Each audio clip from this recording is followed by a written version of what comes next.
Amber Alyssa Tuccaro nasceu em 3 de janeiro de 1990 em Alberta, Canadá. Ela morava com sua mãe adotiva Vivian Tutsi e seu filho ainda bebê Jacob. Amber era uma mulher indígena que desapareceu no dia 18 de agosto de 2010. Nessa época estava acontecendo uma epidemia de violência contra mulheres indígenas nos Estados Unidos. Ela era vibrante, extrovertida, adorava cantar e dançar e sonhava que um dia seria famosa por esses talentos. Ela era uma pessoa gentil, generosa, que se tornou mãe solteira aos 20 anos de idade. Amber fazia todo o possível para ser a melhor mãe para Jacob, e toda noite antes de dormir ela cantava para ele. Ela também raramente deixava ele com babás ou qualquer outra pessoa. Tudo começou porque Amber queria encontrar um lugar para que ela pudesse morar sozinha com seu filho, mas achar um lugar por onde ela morava estava impossível. Ela até chegou a ficar em um abrigo para mulheres e crianças por 3 vezes. Em uma dessas vezes, ela conheceu uma mulher chamada Angeline e se tornaram amigas. As duas então decidem ir para Edmonton, que ficava a 270 quilômetros de distância de onde elas moravam. Elas queriam ir a um shopping, fazer compras e conhecer alguns lugares turísticos da cidade. E voltariam em 2 dias. Vivian, mãe de Amber, não gostou nada dessa história e pediu para que a filha não fosse ou para que pelo menos deixasse o bebê Jacob com ela. Mas Amber disse para que ela não se preocupasse, porque ela manteria contato e só ia passear um pouco e logo estaria de volta. Além disso, ela não gostava de ficar longe de seu filho. Amber e Evangeline se conheciam há pouco tempo. Depois de todo o caso, não se soube mais sobre Evangeline, e até mesmo alguns artigos que saíram na época nem sequer falaram do nome dela. O que seria estranho, pois todo o relato dado depois que as duas partiram para Edmonton foi dado justamente por ela. Então, de qualquer forma, não se sabe muito o quão confiável ou qual realmente era o nível de amizade entre as duas. Enfim, as duas viajaram e ficaram hospedadas em um lugar chamado Niskill, que está localizado no condado de Leduc. Elas preferiram ficar ali, pois era mais barato do que ficar em um hotel em Edmonton.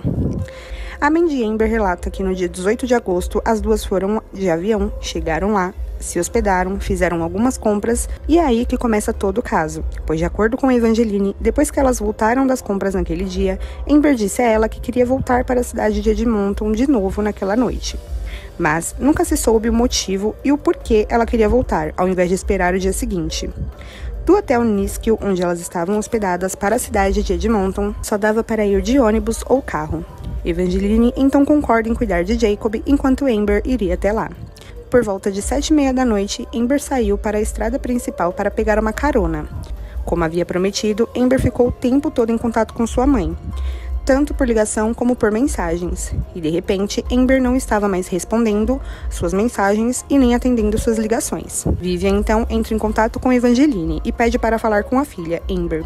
E ela diz que Amber e Jacob já estão dormindo, o que não era verdade. A mãe de Amber então pede para que assim que ela acorde, entre em contato com ela. Na manhã seguinte, Amber ainda não tinha ligado ou mandado mensagem, e sua mãe estava preocupada, e liga de novo. E é quando Evangeline diz que ela saiu no meio da noite e não voltou. Por que Evangeline mentiu para a mãe de Amber e não contou a verdade da primeira vez que ela ligou? Será que Amber havia pedido isso a ela?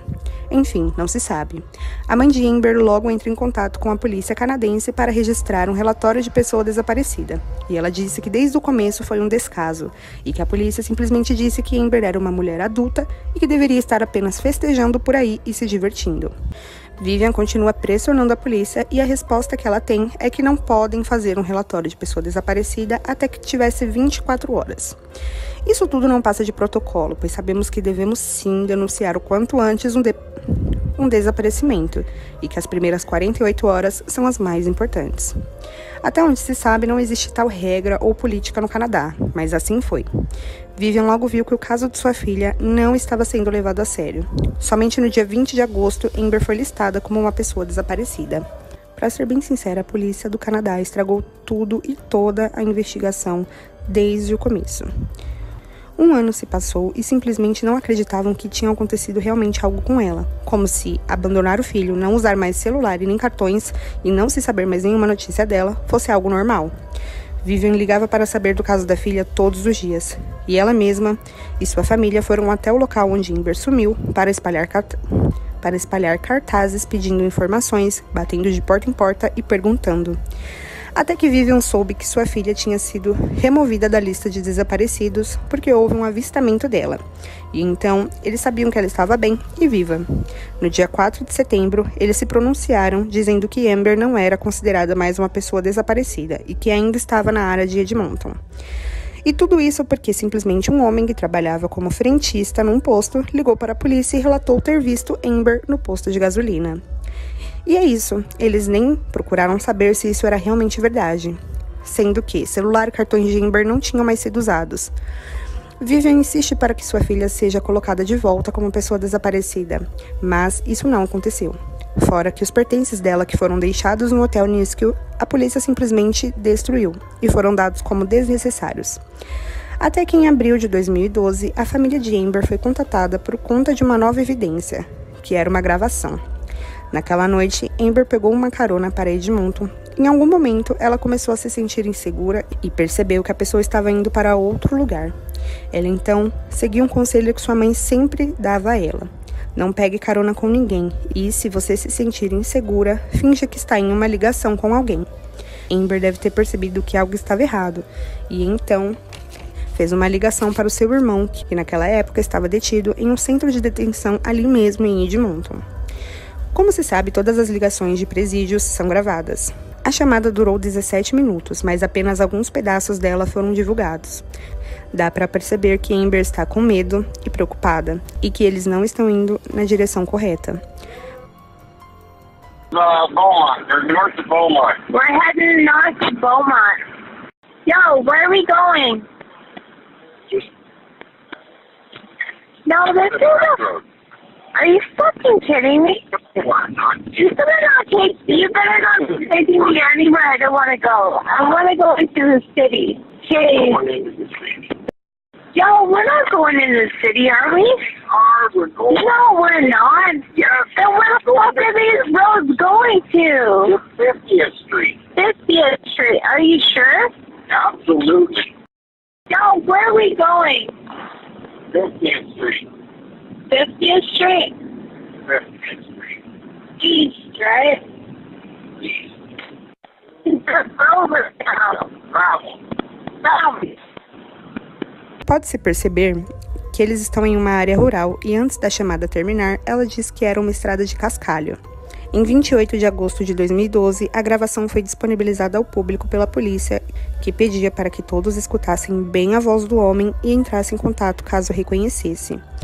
Muitas pessoas entraram em contato e muitas pistas foram surgindo, mas antes que tudo pudesse ser investigado a fundo, no dia 1º de setembro de 2012, um cavaleiro que estava cavalgando nos campos nos arredores da cidade de Leduc tropeçou em restos mortais que mais tarde foi confirmado ser de Amber.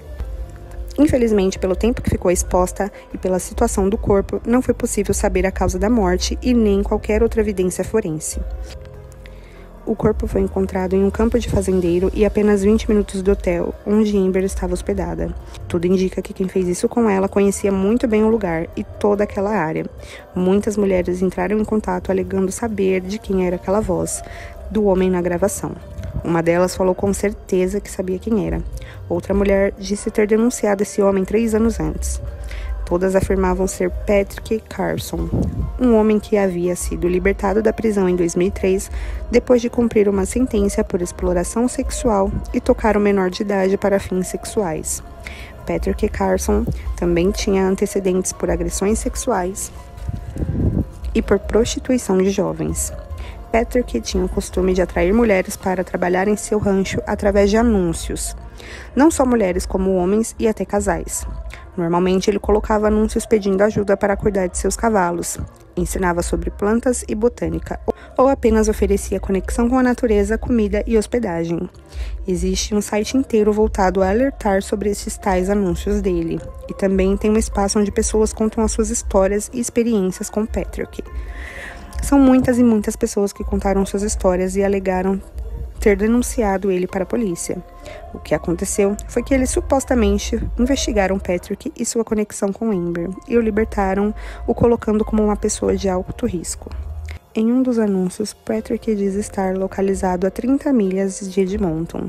O seu rancho está em uma propriedade de 160 hectares que foi fundado em 1887 pela família Flynn. Isto coloca bem perto de onde Amber estava.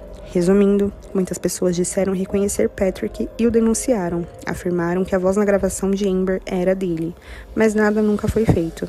E o que é pior, que com o passar dos anos, muitos outros restos mortais de várias mulheres foram encontrados próximo ao lugar onde Amber foi encontrada.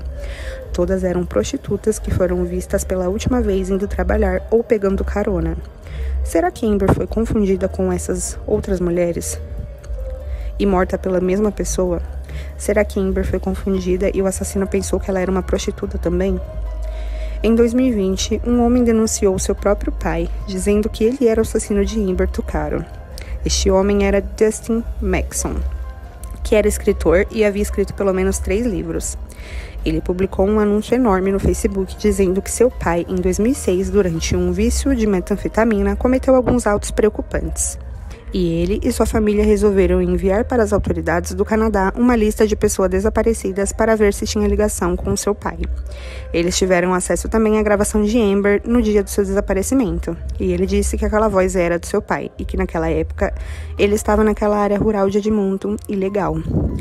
Ele disse estar postando tudo isso sobre o seu pai por estar se colocando ao lado da família da vítima e porque queria ajuda para prendê-lo.